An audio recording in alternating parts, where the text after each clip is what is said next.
Just landed in Tampa, Florida for a seminar this weekend.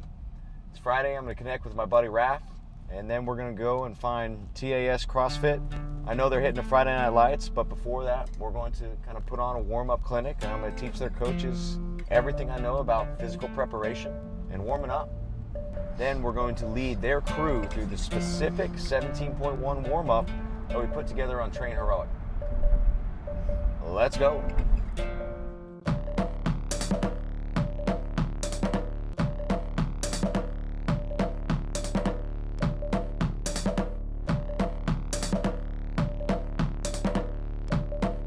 We have 17.1, the open workout, right? This is a CrossFitters competition. This is their game day. Where is the connection? Are the joint movements specific? What's the muscle situation? Antagonists, protagonists, internal, external rotators. Are you specifically preparing energy systems, our athletes, for this competition workout? How was that executed? Yeah. Not very well. Ever. And you cannot expect it to be carried over into 17.1. It's on paper,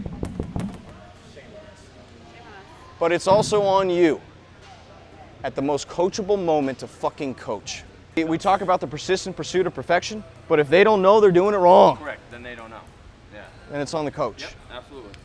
So what we would do is you would have to say, all right, well, the balanced lunge is going to fail here. I know it is. And if it fails here, guess what we're going to see as soon as we add the stress? An exaggerated arch back, quad dominance, shift into weight.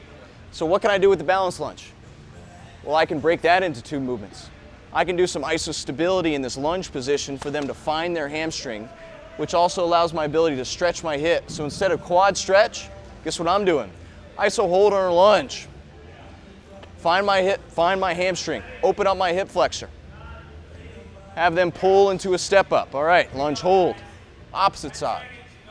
So we are making these, breaking them down into primal movement patterns, isostability. Then we set up our posture. We challenge our posture with dynamic movement.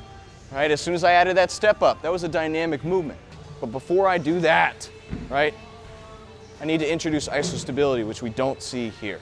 You did a great job by saying, what is our coach trying to accomplish here? Okay, here's the connections. But now where are these going to fail? And that needs to be into your isostability. So you can lock that in there. Make sense?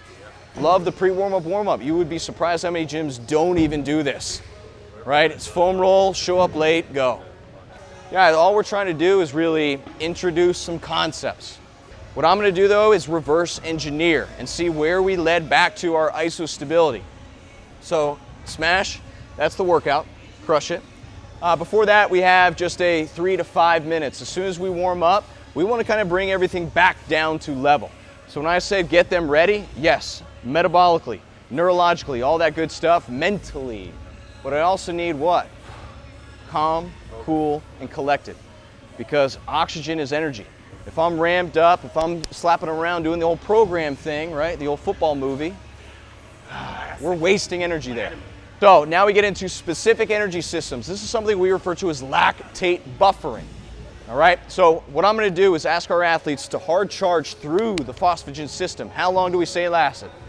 10 seconds. And then what begins? What kicks off? What does our body switch on? Glycolytic pathway.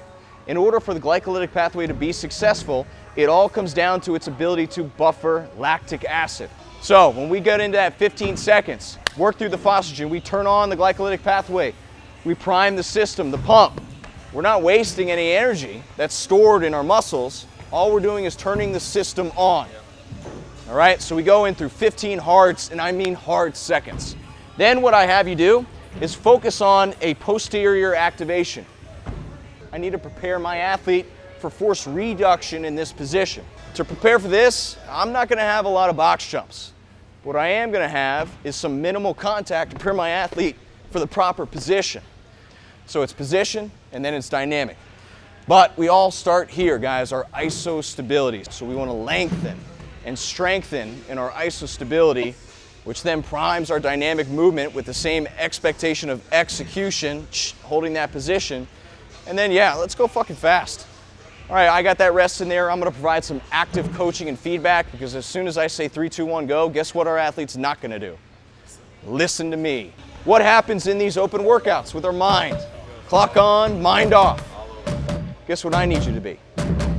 Heart's jacked, clock's on, hand is steady.